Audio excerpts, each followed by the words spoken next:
Welcome to this Enclave News Network presentation, Recent Advances in Small Cell Lung Cancer. We are going to spend the next 45 minutes focused on recent advances concerning both frontline and relapsed and refractory disease. I'm your host, Dr. Vivek Subbiah, medical oncologist and clinical trials investigator from the University of Texas MD Anderson Cancer Center. Today, I'm joined by my colleagues who are experts in thoracic oncology. Dr. Ann Shan from the Yale University School of Medicine, Smilow Cancer Hospital in New Haven, Connecticut, and Dr. Apar Ganti from the University of Nebraska Medical Center in Omaha. Now, let's get started. Small cell lung cancer is a highly aggressive, lethal, and widely metastatic lung cancer that kills an estimated 250,000 people worldwide yearly. This is based on the fact that small cell lung cancer is having an estimated 15% global lung cancer incidence and a 7% 5-year survival. Small cell lung cancer is characterized by rapid tumor growth, high vascularity, genomic instability, and early metastatic dissemination, and almost universal inactivation of TP53 and RB1 genes, and frequent disruption of several characteristic signaling networks. Almost all patients with small cell lung cancer are current or former heavy smokers. Despite decades of research, the prognosis for small cell lung cancer patients remains poor, and treatment options are limited. Small cell lung cancer is associated with more paraneoplastic syndromes than any other cancer type. To begin with, again, let's jump on to update on frontline therapy for extensive stage small cell lung cancer. And again, around 70% of patients with small cell lung cancer present with extensive stage disease or diagnosis.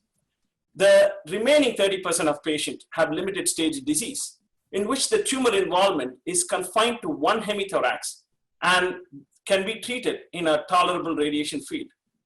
Let's turn on to our expert, Dr. Apar Ganti from Nebraska.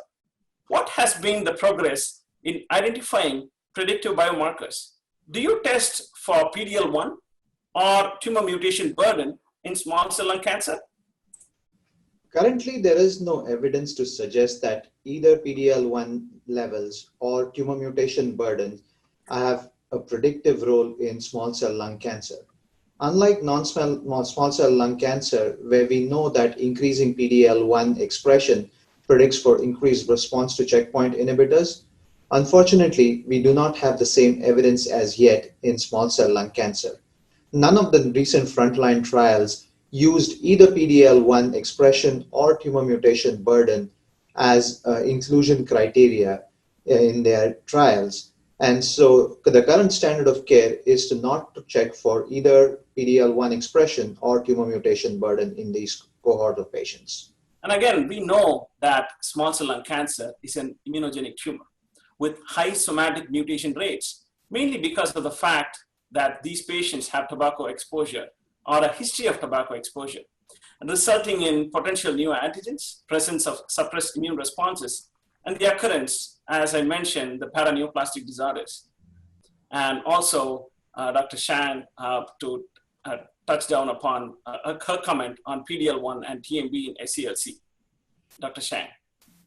Yeah, I think that there's some, as Dr. Ganti said, PD-L1 expression is not predictive. It's typically very, very low in small cell, so that's different than non-small cell.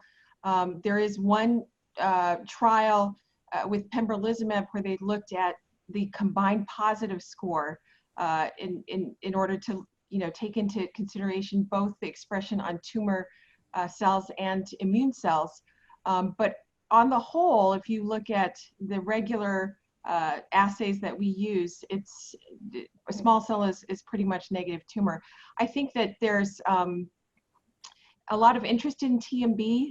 It's not standard of care, but there are, the idea being that small cell is a tumor. It's within the top 10 tumor types that has very high TMB, and that the presence of multiple antigens, or that there's more neoantigens that can sort of boost the immune system response, Certainly in some of the trials, if you look at the original Checkmate 032 trial, and this was presented at World Lung a couple of years ago, if you look at the response rate to immunotherapy, either Nivo alone or Nivo-Ipi, that was much higher in the TMB high.